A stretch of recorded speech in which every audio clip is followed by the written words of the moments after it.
Sa pong magpagpalang araw sa inyo lahat mga katusok. Ngayon po ay gagawa tayo ng classic way base flower arrangement.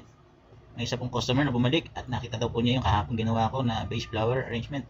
Gawan ko raw din po siya ng kaparehas nun. Pero sabi ko, lagyan po natin ng twist para hindi naman po magkamukha. Nagdala na po siya ng base at ibinigay na sa akin. Sabi niya sa akin, ikaw na ang bahala, kailangan maganda. Ay dadaling ko yan sa aking kaibigan na may engagement party.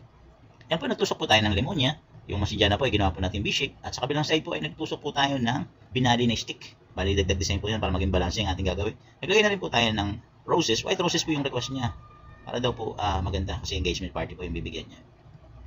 Bali, tinusok lang po natin yan sa taas hanggang pababa para ma-cover yung ating floral foam at magsilbing dagdag design po yan dahil may design po tayo sa kabilang stick. At naglagay na po tayo ng lilium sa gitna. Yung lilium po natin mga tikom lang kasi wala po tayo ng mga open na lilium kasi mga bata pa po yung mga lilium na nabibili namin. Kaya po yan po yung nangyayari. Pero pwede na rin po yan para design na rin po yan. Pagpaganda naman po. Pagkatapos natin itusok yung lilium, yung pinagbalian po ng ating tangkay na may dahon, ay itutusok din po natin sa likod. Dagdag design din po yun. At sa side po ay lalagay na po natin yung baby roses. 2 color baby roses po ang ating gamit. Pink and orange combination. Palibot lang po ang gagawin natin dyan.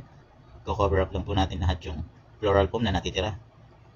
Magmula po sa taas hanggang pababa, hanggang sa kabilang side. Makover po natin lahat yung floral foam. Pag natapos po natin i-cover lahat yung floral foam, ay maglalagay po tayo ng soldago. Dagdag design din po yun para magmukhang elegante naman yung ating gawa. Pero dapat naman po huwag po natin i-over para po hindi naman po magmukhang masagwa. Para po ang ating design ay unique at classic way naman.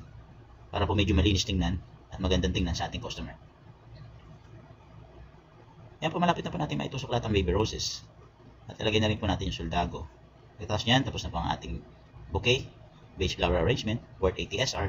I hope magustuhan ng ating customer at nagustuhan din niyo po ang aking gawa.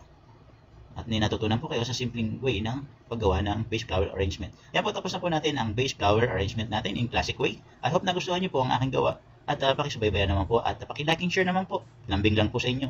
Isang simpleng lambing ng OFW na nagsusumikap para sa ating bayan at para sa ating pamilya. Maraming salamat po at pagpalain po tayong lahat.